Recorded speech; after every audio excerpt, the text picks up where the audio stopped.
casa, Senhor, incumbida dessa tão grande responsabilidade. Deus, concede a ela da tua graça. Eu sei que o Senhor já ministrou no coração dela. Agora abre a nossa mente, o nosso entendimento, ó Pai, para que venhamos assim entender e compreender, Senhor, a tua vontade nesta noite para com as nossas vidas. Senhor, continua com a tua presença, Senhor, neste lugar, em nossas vidas, manifestando a tua glória, ó Pai, e usando o teu vaso, Senhor, da maneira que tu queres. Nós oramos assim e te agradecemos, em nome do Senhor Jesus. Amém, igreja?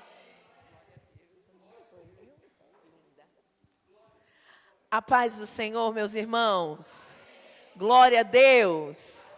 Aleluia. Louvado seja Deus. Oh, glória. Como é bom, irmãos, estar na casa do Senhor. Aleluia. Louvado seja Deus. Você tem motivo para agradecer ao Senhor, porque Ele soprou sobre a sua vida hoje o fôlego de vida. Ele te deu saúde, Ele te pôs de pé. Aleluia, isso é motivo, irmãos, de nós nos alegrarmos. O salmista diz: alegrei-me quando me disseram, vamos à casa do Senhor. Aleluia, louvado seja o nome do Senhor. Você pode dar uma salva de palmas ao Senhor? Aleluia, glória a Deus, louvado seja o nome do Senhor. Aleluia, com as palmas você glorifica a Deus, com a boca você glorifica a Deus. Aleluia, louvado seja Deus. Aleluia, pode se assentar, meu irmão, minha irmã. A Bíblia diz no livro de Romanos que Abraão, aleluia, ele foi fortalecido, fortificado na fé. Fazendo o quê, irmão? De boca fechada? Sentado no banco, reclamando da vida? Andando pelo caminho chorando? Chutando as pedras no caminho, dizendo, ó vida, ó azar? Não, ele foi fortificado na fé, fazendo o quê, irmãos? Obrigado, irmão, aleluia, dando glória a Deus. Ele foi fortificado na fé, dando glória a Deus. Irmãos, nós somos fortificados na fé quando nós abrimos a nossa boca para glorificar a Deus. Então abre esse bocão que Deus te deu, irmão, e dá glória a Deus, dá aleluia. Diz que o Senhor é lindo, que Ele é exaltado, que Ele merece, aleluia, toda a nossa adoração por tudo que Ele tem feito e por tudo que Ele ainda fará por nós. Amém? Louvado seja o nome do Senhor. Que prazer, irmãos, estar aqui com vocês nessa noite para bendizermos e adorarmos o nome do Senhor, para glorificar esse Deus. Que alegria existe no meu coração rever essa igreja amada, a qual eu estive tantos anos aqui servindo ao Senhor, né? Junto com os irmãos, né? Louvamos ao Senhor em rever alguns irmãos. Graças a Deus encontrá-los firmes e bem na presença do Senhor. Sabemos que alguns estão aí passando por momentos difíceis de enfermidade, mas em tudo nós damos graças a Deus, porque o apóstolo Paulo nos ensina assim, em tudo dai graças, né? Porque esta é a vontade de Deus, aleluia, para as nossas vidas. Enquanto a minha mãe orava aqui por mim, ela não queria orar por mim não, irmão, olha, aí vai orar por mim, poxa, em nome de Jesus, né? Ora sim, quanto mais oração, mais bênção. E como é bom, irmãos, né? Quando nós somos ministrados pelos nossos pais. E essa atitude traz a confirmação da palavra que o Senhor colocou no meu coração para esta noite, para as nossas vidas. Amém? Porque Deus primeiro fala com o pregador, depois Ele fala com a igreja. Aleluia! Louvado seja o nome do Senhor. Como é maravilhoso, irmãos, quando nós ministramos a bênção do Senhor e declaramos a palavra do Senhor sobre a vida dos nossos filhos, sobre a vida dos nossos maridos, sobre a nossa casa. Aleluia. Mas e quando as coisas não saem como a gente espera? Quando as coisas fogem do nosso controle? Como é que a gente reage? Quando as coisas fogem da nossa expectativa? Porque talvez um dia minha mãe nem sonhasse ministrar sobre a minha vida. Olha que privilégio, a minha filha vai trazer a palavra do Senhor. E eu vou deixar de orar. Irmão, que glória! Pense, irmão, eu já fico imaginando meus filhos, tudo de terno, tudo lindo, subindo no altar, para dar ensino da palavra, para pregar a palavra, né? Eu já tenho essa alegria no meu coração, irmãos, por ver o meu filho Samuel lá na escola de missões, servindo a Deus no altar, tocando o seu teclado, adorando ao Senhor. Quando Deus pega ele, ele começa a falar em línguas lá e começa a ministrar, irmãos, um louvor e uma adoração ao nosso Deus. Aleluia! Convidando a noiva a adorar ao noivo, a entrar na presença do noivo. Isso alegra o meu coração, irmão. Aleluia! Pena que ele está longe. Mas eu babo assim mesmo, irmão. De vez em quando eu tiro foto da televisão. Eu fico assistindo o culto pelo YouTube, tiro foto da televisão, falo, esse é meu filho. Como Deus disse ao seu filho Jesus, esse é o meu filho amado, em quem eu tenho alegria. E assim, quando nós vemos os nossos filhos na presença do Senhor, cumprindo o propósito de Deus para as suas vidas, oração respondida, irmão. Aleluia. Não deixe de orar pela tua casa. Não deixe de clamar pelos seus filhos. Irmãos, vocês sabem, eu já peço perdão aqui ao pastor Biraci, porque às vezes assim, o Senhor nos direciona por palavras, irmãos, liberando palavras proféticas para minha e para a tua vida, aleluia. E é dessa forma que o Senhor nos usa, trazendo revelação da palavra para minha e para a sua vida. Eu dificilmente preparo um sermão bonitinho, irmão, eu não sei fazer essas coisas, não sei. Mas o Senhor vai falar conosco aqui nessa noite. Amém? Louvado seja Deus.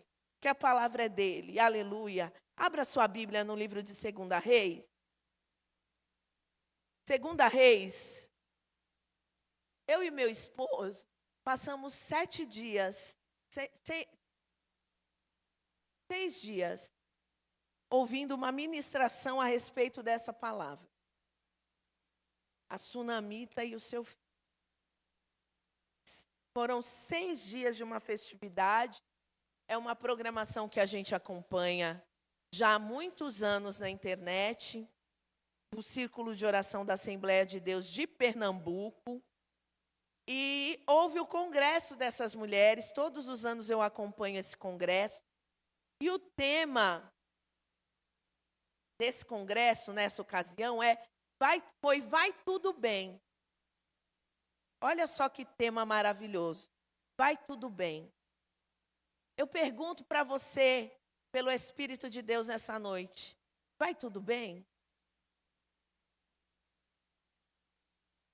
Vai tudo bem? Vai bem contigo? Vai bem com teu filho? Vai bem com teu marido? Aleluia. E nós ouvimos a ministração do nosso pastor regional, ali onde congregamos, na Assembleia de Deus, Ministério de Santos, e ele trouxe a ministração dessa palavra falando de um aspecto diferente. Eu falei, meu Deus, eu não vou falar em cima da pregação do pastor, né? Mas tem umas coisas que a gente vai aprendendo e vai agregando, né? Aquilo que Deus já tem nos dado como direção. E o Senhor falou, não. Eu falei, tá bom. Então, o que nós vamos falar hoje? Espírito Santo. Vamos aqui, irmãos, a partir do versículo 2 Reis, capítulo 4, que fala da sunamita e o seu filho. Aleluia! Louvado seja Deus, porque eu entendo que o Senhor quer falar com famílias nessa noite. E o Espírito Santo de Deus vai nos direcionar. E você vai recebendo aí, vai anotando, vai pegando aquilo que Deus tem para as nossas vidas nessa noite.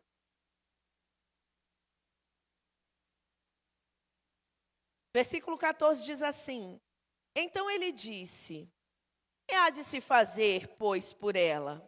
E Geazi disse: Ora, ela não tem filho, e seu marido é velho. Pelo que disse ele: Chama. E chamando-a ele, ela se pôs à porta. E disse ele: A este tempo determinado, segundo o tempo da vida, abraçarás um filho. E ela disse: Não, meu senhor, homem de Deus, não mintas a tua serva. Concebeu a mulher e deu à luz um filho no tal tempo determinado, segundo o tempo da vida que Eliseu lhe dissera. E crescendo o filho, sucedeu que um dia saiu para seu pai, que estava com os segadores, e disse a seu pai: Ai, minha cabeça! Ai, a minha cabeça! Então disse a um moço: Leva-o para sua mãe. E ele o tomou e o levou, e esteve sobre os seus joelhos até o meio-dia e morreu. Diga assim comigo: e esteve sobre os seus joelhos. Vou continuar a leitura. E subiu ela e o deitou sobre a cama do homem de Deus, e fechou sobre ele a porta, e saiu. E chamou a seu marido e disse: Manda-me já um dos moços e uma das jumentas, para que eu corra ao homem de Deus e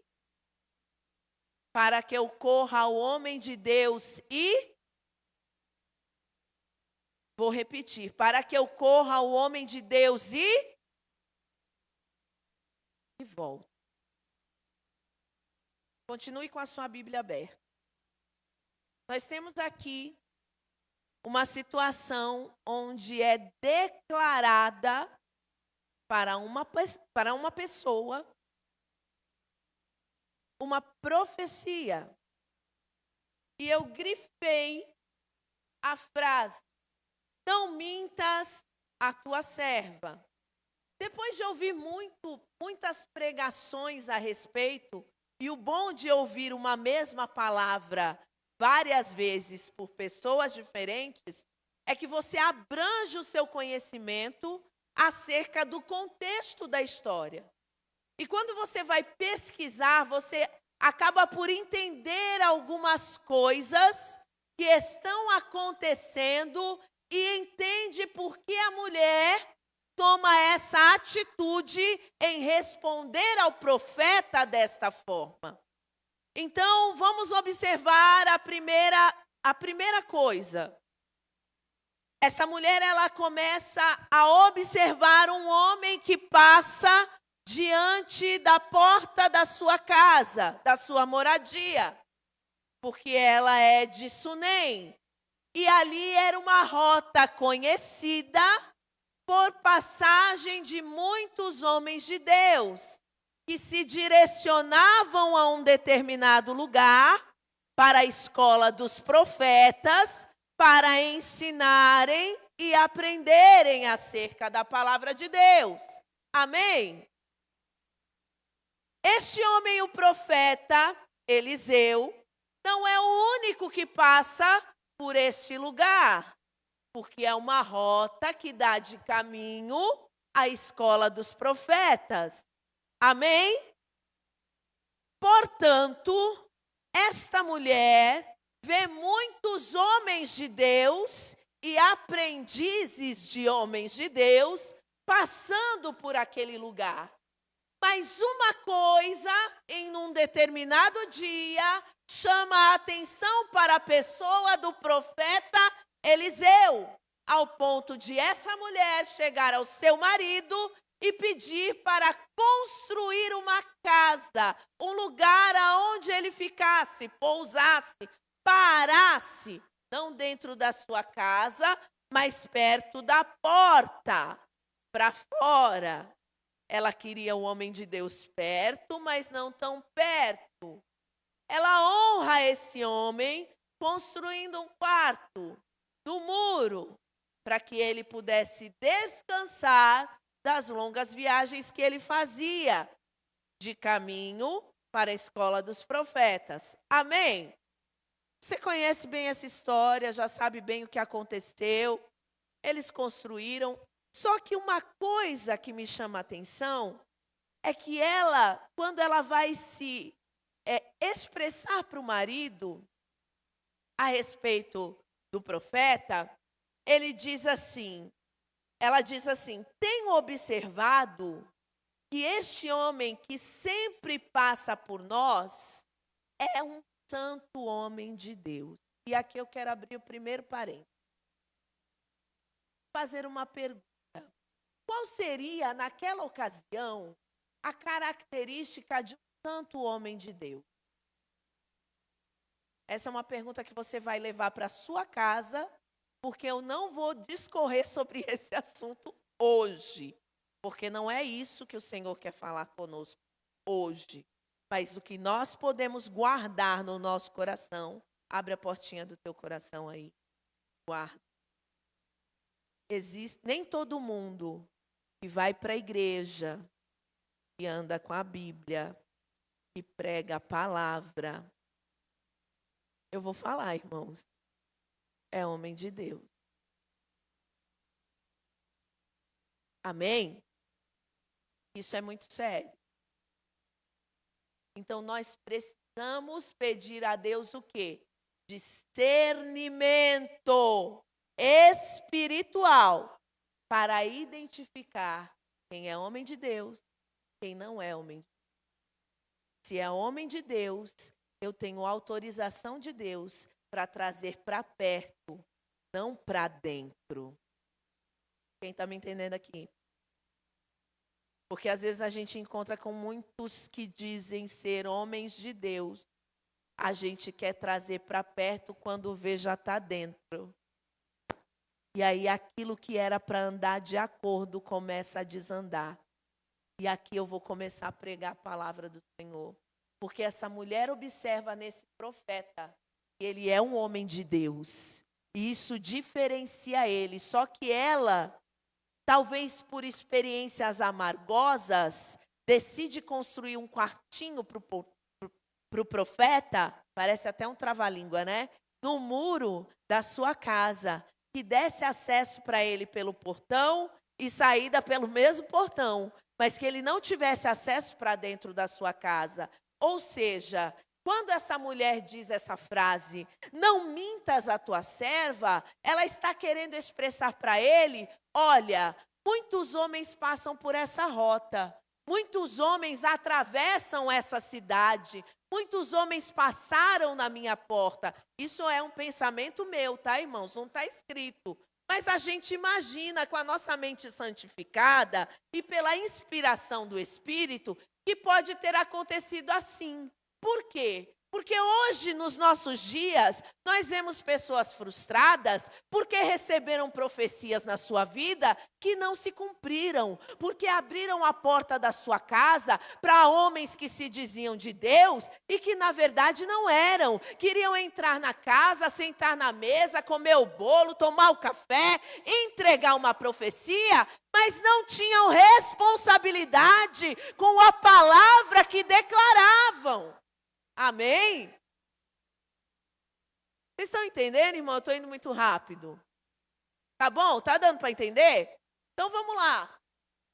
E talvez essa mulher, de tanto ver homens de Deus passando por lá, porque o que me chama a atenção aqui também nesse texto, é que essa mulher, ela não era qualquer mulher.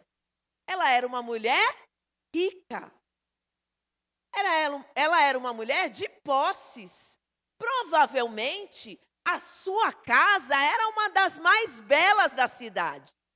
Então, os homens de Deus que passavam por ali, logo queriam entrar na casa da mulher rica.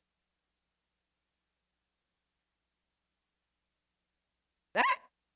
Porque se a gente voltar um pouquinho os versículos atrás, a gente vai ver uma mulher pobre, que tinha acabado de perder o marido.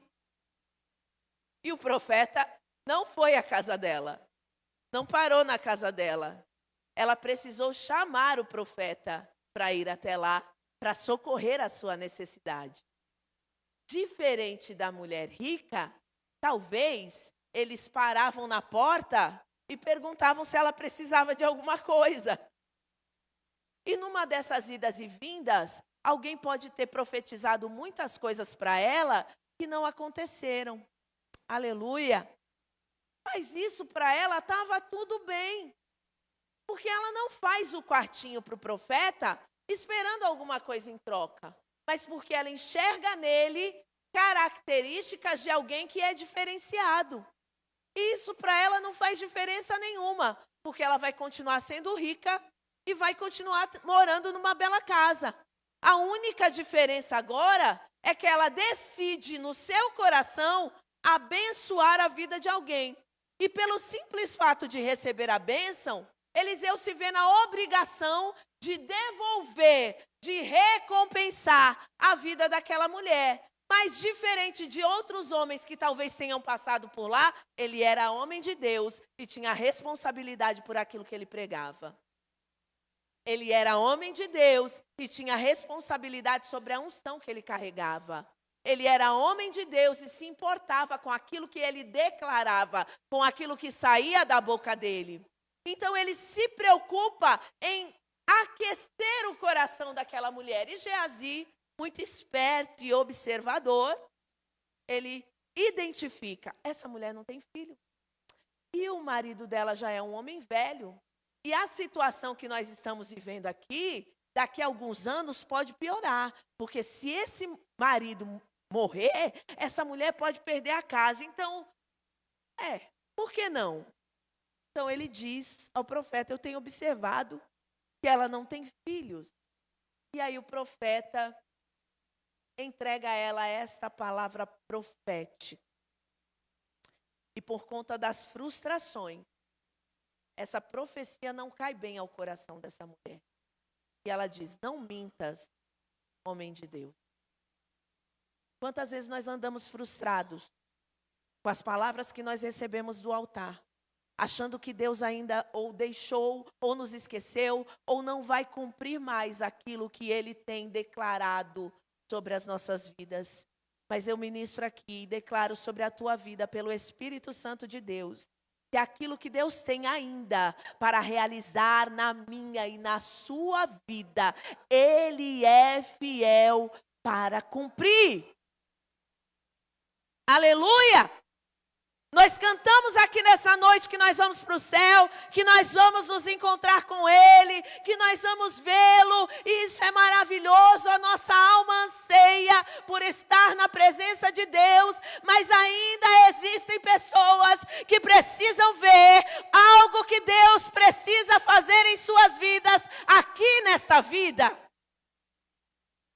Porque as declarações da palavra de Deus para nós não são apenas para a eternidade, mas para esta vida presente.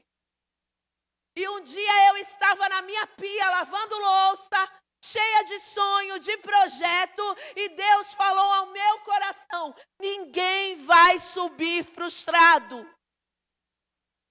Ninguém vai subir frustrado. Porque nós somos seres humanos. Nós ouvimos que Deus faz, que Deus fala, que Deus dá, que Deus entrega, que Deus move, que Deus salva, que Deus cura, que Deus liberta. Muitas vezes entramos pelas portas da casa de Deus, esperando o milagre de Deus. E muitas vezes recebemos palavras proféticas que não acontecem de acordo com aquilo que nós projetamos. Que não vem de encontro à nossa alma, que não vem de encontro ao nosso coração, mas o mesmo Deus que atuou na vida dessa mulher, é o Deus que está aqui hoje. Que antes mesmo que você saísse da sua casa, que você assentasse no seu coração, dobrar os seus joelhos como nossa irmã fez aqui, e contou o testemunho para a glória de Deus. Ele pode fazer na sua vida, Ele pode fazer na tua casa, Ele pode fazer na sua família. Essa mulher estava frustrada, pediu para que o profeta não mentisse, mas a palavra que ele entrega é fiel e verdadeira, porque Deus vela pela sua palavra para cumprir. E quem tem responsabilidade espiritual, irmão, não vai brincar com aquilo que Deus entrega em suas mãos para fazer. E Eliseu era esse tipo de homem, alguém que tinha responsabilidade espiritual. E ele entrega.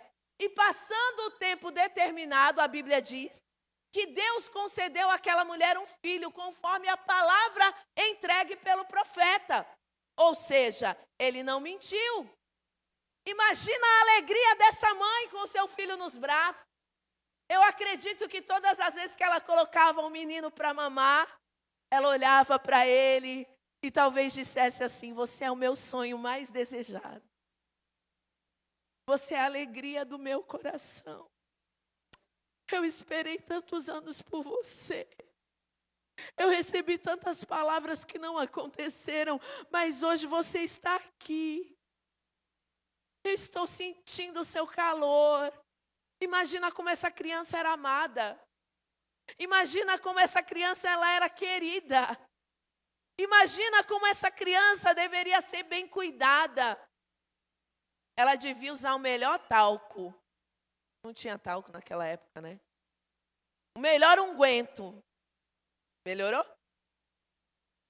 O melhor bálsamo. Devia ser a criança mais cheirosa. Se tinha um cabelinho mais compridinho, era o mais bem penteado. O mais bem vestido. O mais bem alimentado, porque ele foi desejado. Aleluia. E tudo aquilo que nós recebemos que é desejado, alegra o nosso coração. Como é bom quando nós recebemos um presente do Senhor. Não é? Algo que nós esperamos por tanto tempo. E era assim que essa mulher se encontrava. Mas no meio do caminho, acontecem situações na nossa vida que nós muitas vezes não vamos estar preparados para suportá-las. No meio do caminho, no meio da nossa trajetória, vão acontecer situações que nós não vamos estar prontos para enfrentar. Nós podemos ser surpreendidos a qualquer momento pelas tragédias da vida, mas isso não pode ser motivo para desestabilizar a nossa fé. Isso não pode ser motivo para que nós venhamos nos enfraquecer na fé, muito pelo contrário. As tragédias acontecem na nossa vida para gerar em nós um grande testemunho. Aleluia! Glória a Deus! Ai, irmã Mirela, mas eu não quero ter uma vida de tragédia. Então, infelizmente, você não vai ser uma pessoa que vai ter experiências com Deus. Porque as adversidades vão promover na nossa vida crescimento. E vão identificar em quem nós estamos colocando a nossa fé. Aleluia! Louvado seja o nome do Senhor. E esse menino começa, quando então já alcança uma idade, começa a trabalhar com seu pai, e num determinado dia reclama que a cabeça dói. O pai rapidamente devolve ele para sua mãe.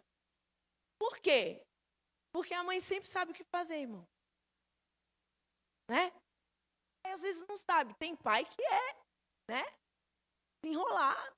Vai lá, pega, leva e tal, né? Tem pai que não é assim. Leva para a mãe, porque a mãe vai saber o que fazer, como cuidar desse menino.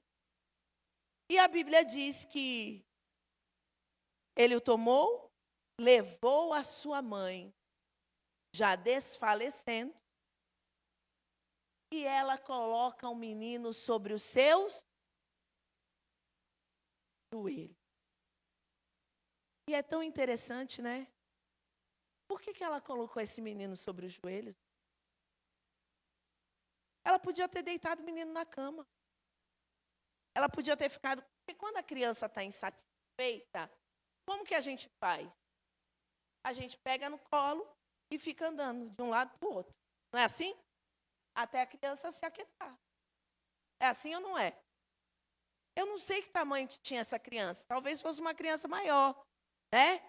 Mas quando é um filho querido e amado, caçulinha, né? Ou a rapinha do tacho, ou o queridinho da mamãe, não importa o tamanho, irmão, a gente quer pegar no colo e quer ficar chacoalhando a criança até ela se acalmar. Essa mãe, ela coloca essa criança sobre os seus joelhos. Tem muitos propósitos de oração que as pessoas colocam, né? Mães de joelhos, filhos de pé. Até minha amiga Josi chegou lá falando, né? Que o filho dela fez um comentário dizendo que ela era uma mulher de oração e ela falou assim, isso mesmo, eu sou mãe de joelho, filhos de pé. Ô glória! Né? E a gente vai observar o apóstolo Paulo dizendo, por esta causa, falando sobre a causa da igreja, eu me coloco de joelhos. Ou seja, irmão, esse símbolo, né? Esse ato de colocar os joelhos é algo espiritual.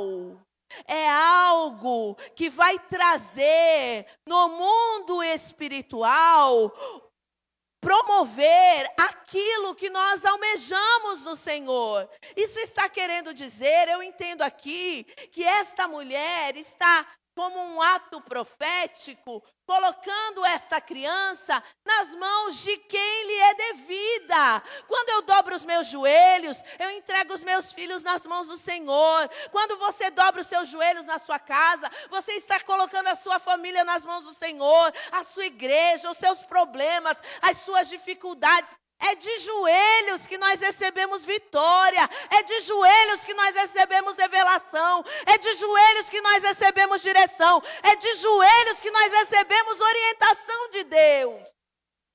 Não existe outra forma, irmão. Não existe outro meio, outro caminho a não ser de joelhos, na presença do Senhor. Aleluia, louvado seja o nome do Senhor. E a Bíblia diz que ela coloca o menino sobre os seus joelhos. Talvez clamando a Deus. Meu Deus, o Senhor me fez uma promessa. E ela está aqui. Eu estou segurando essa promessa. Ela está diante dos meus olhos. Talvez ela clamava a Deus com todo o seu coração. Mas Deus não atendeu a oração dessa mulher. E diz que quando deu meio-dia, o menino morreu. Tem coisas que a gente vai orar, irmão. E Deus não vai responder da maneira que a gente espera. Tem coisas que a gente vai orar.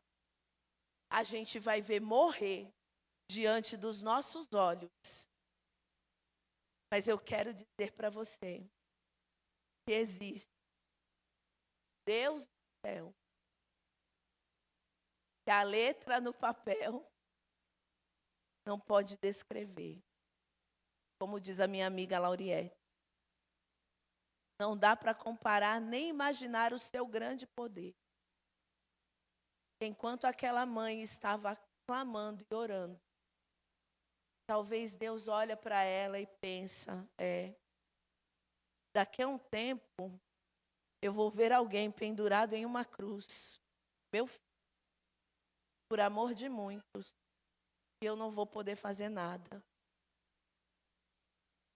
Porque existe um propósito em todo o processo que ele vai passar.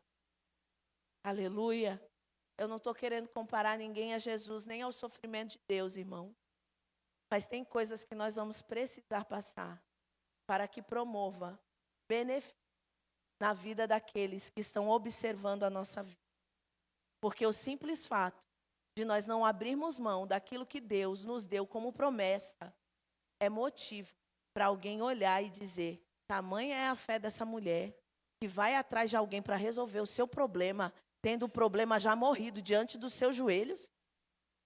Alguém olha para você colocando o joelho numa situação que não muda, que não traspassa, que não ultrapassa, que não vai adiante, que não vai além, não tem mudança, não tem transformação. São anos e anos diante dos meus joelhos, orando por uma causa, pedindo ao Senhor que faça algo, pedindo ao Senhor que mude, que transforme, que trabalhe, que aconteça, que abra o céu, que faça alguma coisa, e nada acontece. Mas alguém está olhando a sua perseverança, e o motivo de você não desistir é o que faz alguém permanecer acreditando. Parece que está morto, mas não está. Parece que não tem vida, mas tem. Parece que não vai acontecer, mas vai. Parece que Deus não vai fazer nada, mas Ele vai. Porque existe um tempo determinado para todo propósito. E quando Deus quer glorificar o seu nome, irmão, a tragédia bate na porta e a gente nem espera. Por quê? Por que Deus faz assim? Porque o nome dele precisa ser glorificado. E a nossa fé edificada num Deus vivo. Eu disse aqui que esse homem ele tinha uma responsabilidade espiritual. E ela vai nele. E aí, profeta? Você me entregou a profecia. Você falou para mim que eu ia ter um filho. Eu tive um filho. O profeta mentiu, irmão? Não. Ela não teve um filho? Teve. Alguns dizem, o menino trabalhava no sol, teve uma insolação, teve um derrame, um tumor, um não sei o quê. A Bíblia não diz nada que o menino teve. Diz que ele sentiu uma dor de cabeça, o pai devolveu para a mãe e o menino morreu. Tem gente que a gente escuta, irmão, que está andando na rua. Hoje mesmo eu estava aqui na avenida com o meu esposo. De repente, uma mulher do outro lado da rua grita, ai meu Deus. Eu olhei para o outro lado, para trás, a mulher tinha caído dura, estatelada no chão. Aí eu procurei para ver se não tinha. Caiu. Ali, não sei se desmaiou, não, teve um mal súbito, não sei. Ali. Aconteceu. Irmão, a tragédia, quando ela vem, ela avisa? Não. Só que Deus, presta atenção aqui, Ele não faz nada sem antes avisar aos seus escolhidos. Porém, nesta ocasião, foi uma situação atípica, porque nem o profeta sabia o que estava acontecendo. Mas essa mulher, ela teve o discernimento de buscar ajuda em quem lhe fez a promessa. Ela vai diante do profeta e cobra dele uma ação. Cobra dele uma ação. Fala, e aí, profeta? Como que é? Ele manda Geazi ao encontro dela. E ela não responde.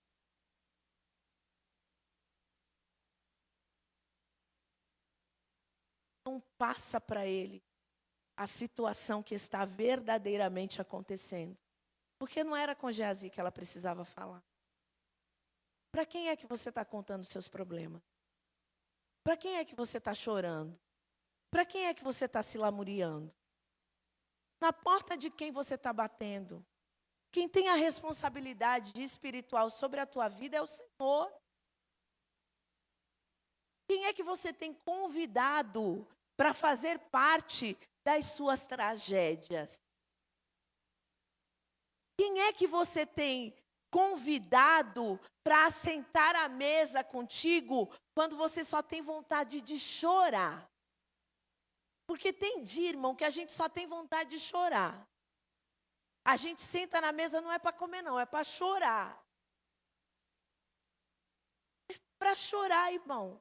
E para quem que você reclama? Para quem que você conta os seus problemas? Porque contar, irmão, é diferente de reclamar. Reclamar é um clamor repetido. Contar é diferente de murmurar. Essa mulher, ela não murmura. essa mulher, ela não reclama. Ela vai diante do homem de Deus. O marido dela pergunta: por que você vai para o profeta hoje? E ela disse: vai tudo bem. Ela não contou nem para o marido dela que o menino estava morto em cima da cama do profeta. Ela simplesmente saiu atrás de resolver o seu problema. Como é que você tem agido diante das dificuldades que têm surgido diante de você? A quem você tem pedido ajuda? Para quem você tem recorrido? De que forma você tem feito? Ela podia ter ficado, se debruçado em cima daquele menino e chorado amargamente e amaldiçoado a vida daquele homem de Deus. Como muitos de nós fazemos, quando nós perdemos a bênção, quando nós deixamos de receber algo por culpa nossa mesmo, por nossas atitudes, nós reclamamos de Deus, nós reclamamos para Deus e de Deus. E dissemos assim: por que o Senhor me deu? Ela podia ter dito: por que o Senhor fez isto? Por que o Senhor não fez? Ou por que o Senhor deixou de fazer? Não, ela vai ao homem de Deus e pergunta para ele: por acaso eu te pedi alguma coisa? É exatamente o que ela disse. Eu não pedi nada. Mas você me prometeu e a promessa aconteceu. Se aconteceu, presta atenção. Olha aqui o que essa mulher nas entrelinhas está querendo dizer. Eu não te pedi nada. Você me fez uma promessa.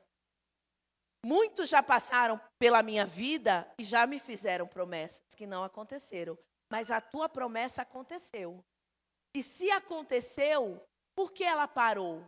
Por que ela não continuou? Eu quero abrir um parênteses e dizer para alguém: a promessa de Deus na tua vida, a obra que Deus começou na vida de alguém, ou na tua casa, na vida do teu filho, do teu parente, não está inacabada, porque Deus não deixa a obra incompleta. Deus vela pela sua palavra para cumprir. Ele não dá nada para ninguém pela metade, irmão. Tudo que Deus faz é perfeito. Não existe nada incompleto na vida do crente. Nada. Absolutamente nada. Ai, irmã, mas o menino estava morto. Você pode olhar para o teu filho agora e ele ter aparência de morte. Um dia eu estava num culto de mulheres.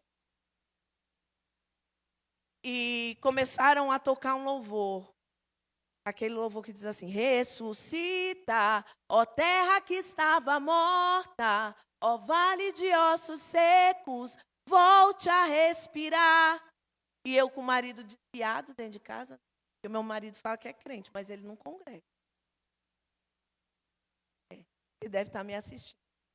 Tá gravando, irmão? Beijo, amor, te amo. Ele deve estar me assistindo. Ele é cristão, irmão, tá? Meu marido é crente. Minha mãe sabe que às vezes ele me dá uns cristão, irmão, que eu tenho que falar: Jesus, orar mesmo. Meu marido prega para mim, tá? Ele não congrega, mas ele prega para mim, dentro da minha casa, muitas vezes. Ele é um homem de Deus, é um marido, assim, né? Pai dos meus filhos, né? Um homem que cuida de mim, que zela pela nossa casa, pela nossa família. De vez em quando ele dá uma, mas a gente passa, né? Aí a gente deixa para outro dia. Quando tiver só mulher, a gente fala de, tá? Só mulher. Hoje eu não vou falar, não. E aí eu estava nesse culto de mulheres e começou a cantar esse hino e de repente veio um estalo no meu, assim, o Espírito Santo, irmãos, ele é tremendo. Aleluia. E o Senhor me levou à passagem de Ezequiel 37, do vale de ossos secos, e o Senhor falava: profetiza. Meu filho trancado dentro do quarto, com depressão, meu filho mais novo, e o meu esposo afastado, coração triste, porque o meu filho mais velho estava na escola de missões. Eu falei: Jesus, eu estou vivendo uma promessa. E Satanás está querendo roubar dentro da minha casa, semear na minha vinha. E Deus falou: profetiza. E o Senhor falou ao meu coração: sabe o que aconteceu ali naquele vale? Era um pedido de socorro daquele exército. Irmãos, muitas vezes os nossos estão pedindo socorro dentro da nossa casa. E nós fazemos ouvido de mercador. A gente cuida de todo mundo, irmão. A gente bate os 4 cantos da terra fazendo visita. Meu marido fala isso para mim.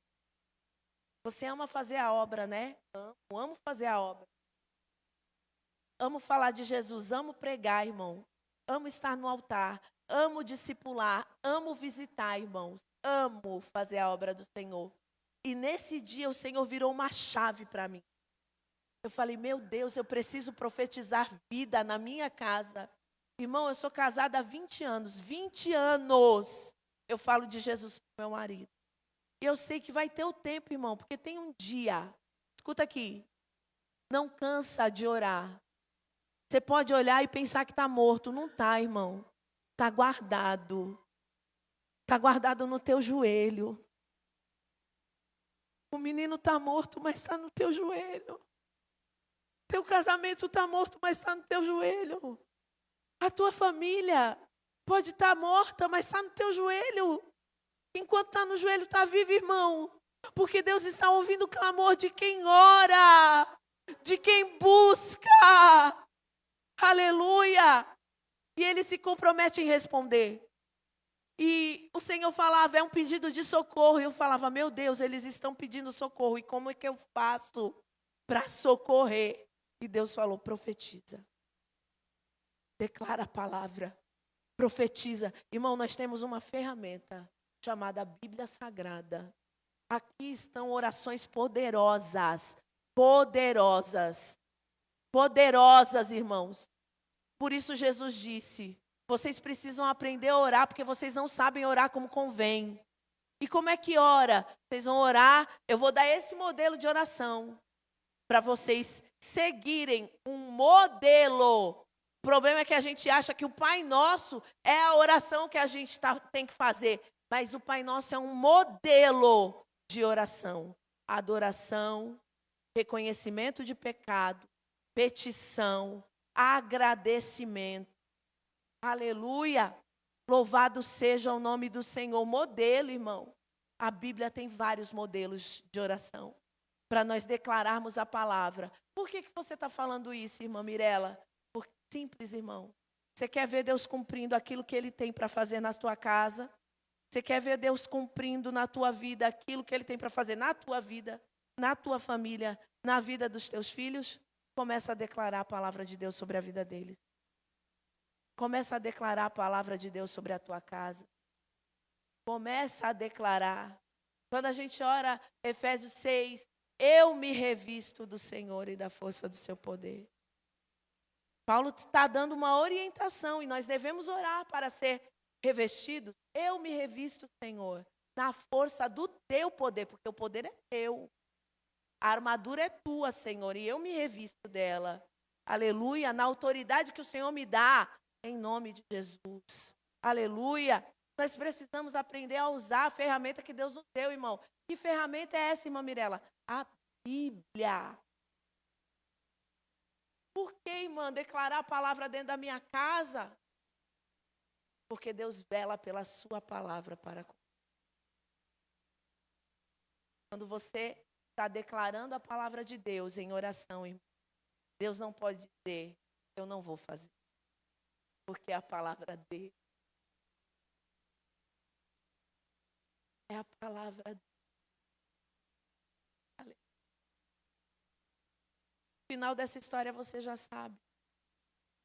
O homem de Deus que se responsabiliza por aquilo que libera sobre a vida de alguém, vai resgatar aquilo que saiu da boca dele como profecia. E foi isso que ela fez. Ela foi em busca, aleluia, da palavra declarada sobre a vida dela. Talvez ela foi porque ela não sabia outra forma de fazê-lo. Talvez ela foi porque tudo aquilo que ela tinha tentado não deu certo. Então ela vai para quem declara sobre a vida dela a palavra. E ela foi e ela recebeu vitória. Você está aqui nessa noite porque alguém declarou uma palavra sobre a tua vida. E tudo o que você passou ou está passando não foi capaz de fazer você parar no meio do caminho. Essa mulher, ela não parou no meio do caminho. Ela não parou diante das dificuldades e das diversidades. Talvez o percurso era longo, mas ela tinha um objetivo. E ela foi até o fim. E ela só descansou quando Eliseu desce e vai em socorro do menino. Eliseu fez alguma coisa? Não. Mas Deus fez através da vida de Eliseu. Isso é responsabilidade espiritual. Então, a primeira lição que eu quero deixar para você: muito cuidado com quem você coloca dentro da sua casa. Segunda lição: peça a Deus discernimento espiritual. Quando você de Deus receber uma palavra profética, mas não perca o ânimo, porque aquele que prometeu é fiel para cumprir. Terceira lição: Deus não deixa a obra inacabada. Aquilo que começou a ser projetado, aquilo que começou a ser feito, o Senhor aperfeiçoará até o dia que Ele tem determinado para a tua vida como vitória. Quarta e última. Aleluia. Nem tudo está perdido. Deus sempre tem um caminho no meio da tormenta. Irmã Mirela, eu consigo ver Jesus agindo nesta palavra? Sim. Jesus disse: eu sou a ressurreição e a vida. Ah, mas Jesus não está nesse contexto. Opa! E o cordeiro que foi morto no princípio? Ele atua desde o Gênesis, irmão. Porque ele é o Verbo. E o Verbo atua desde Gênesis capítulo 1. Porque ele estava lá com Deus. Aleluia! Louvado seja o nome do Senhor. E ele continua agindo nas nossas vidas hoje. Deus muda, irmãos. A palavra de Deus muda, irmãos. Quem muda? Que o Senhor nos ajude a ser como esta mulher, buscar em Deus o socorro que nós precisamos para os tempos de aflições que nós atravessamos, confiando que Ele é fiel para fazer infinitamente mais do que pedimos ou pensamos. Para encerrar, tem alguém aqui que ainda não entregou a sua vida para Jesus e deseja dar continuidade a esta obra que já começou na cruz do Calvário, está em andamento? Tem alguém que deseja entregar a sua vida para Jesus? Não? São todos salvos em Cristo? Amém? Levanta a sua mão, dá um glória. Amém? Glória a Deus. Então, amém. Que você saia de posse dessa palavra nessa noite, irmãos, tendo a convicção de que Deus não se esquece de nada. Não existe obra inacabada para o Senhor. Amém? Eu agradeço a oportunidade em nome de Jesus. Oh, aleluia! Glorificado seja o nome do Senhor. Eu passo agora para o nosso pastor, que vai estar assim fazendo as considerações finais. Aleluia!